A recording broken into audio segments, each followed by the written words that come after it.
How you guys doing? Cover Killer Nation, obviously, the studio hasn't quite been set up yet. In fact, it's a pretty big mess right now. You probably just got a nice big close-up of me. But we need to get some work done. We need to do some things. And the first album that I want to talk to you guys about, ever since the comeback, is going to be the HAARP Machine with their album Disclosure, which just was released this past Tuesday. Now, the HAARP Machine has certainly been generating quite a bit of hype over the past couple of months, to the point that I've had a lot of you guys submit special requests that I touch base on this album.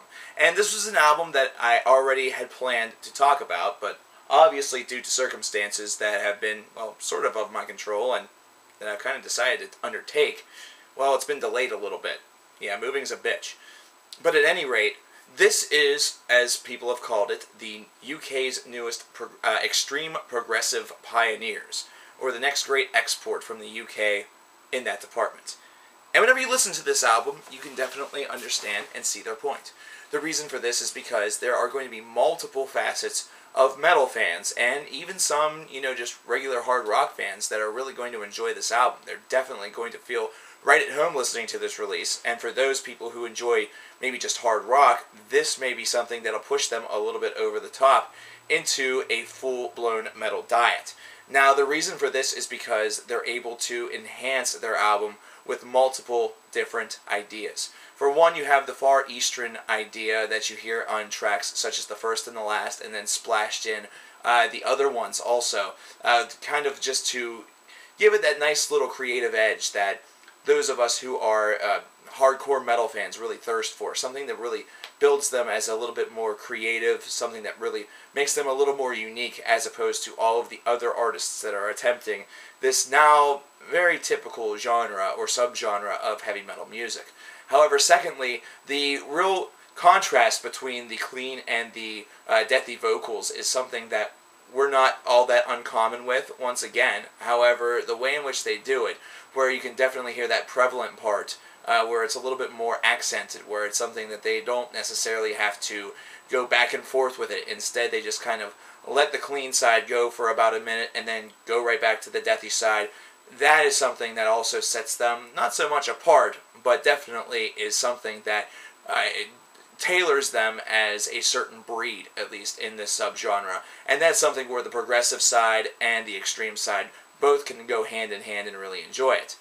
And also, whenever you consider it musically in scale, it has sort of that same duality going for it. There are some parts that are extremely complex, so those tech metalers, those genters, whatever you want to call them now, will definitely be happy with that. But then they're also able to kind of just slow it down, take it down a notch. So there is a lot of creativity also in the song structure and the songcraft, which is something that's going to please both hard rock fans and extreme metalers alike. So overall, the HAARP Machine and its hype, it definitely seems to be well put together, well thought out, and also well deserved. Because for a band that is as young as they are, within releasing their first album really, and already generating the press, but also making an album that definitely seems crafted to impress a generation, or at least impress us here in 2012, they definitely seem to have delivered with an album that at least has a solid quality to it. I really enjoyed listening to this release. I don't really find very much wrong with it. It's a little short, however, that's something that you have to deal with. The good part and the beneficial part of it being short, as I've said multiple times before, is that it's wham bam thank you ma'am. There's no excess, there's no bullshit. It does leave you thirsting for a little bit more, but it's not something that's necessarily all that, well, necessary. In fact, with this album, it's kind of good that they stuck to this like 34-minute long format. I think anything longer than that, and they may have just been stretching it, just to stretch it. This album actually fills and flows together the way that an album really should. There's really, they did everything to kind of make sure that they were able to preserve the integrity of it and maintain their ideas while also expanding a little bit. This is a band where, as of right now, I'd have to give the album probably an 8 or an 8.5. But it's mainly because I'm more interested and more excited about what the remainder of their discography after this is going to really behold. If this is a band that's already crafting a pretty solid debut, that just means that the sky is potentially the limit.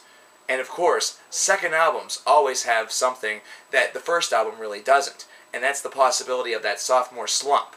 So, really, this is a band where perhaps one of the most interesting facets about them is where history is going to take them, as opposed to where, well, the current has brought them. So interestingly enough, this is an album that for a debut, I have to say, pretty solid. And this is definitely something that could be considered Rookie of the Year material. So, what can I say, guys? This is a name that I've heard for a while, and this is a band that I've finally gotten to, and I'm very pleased with it. Now, if this ended up not being their debut, it's just their debut on Sumerian Records, then please correct me. Trust me, I don't know everything. That's one thing that I will definitely assure you. But either way, whatever it may be, it's a damn solid album, and one that you should definitely consider picking up. I certainly am going to be. Going to be. I certainly have. Later.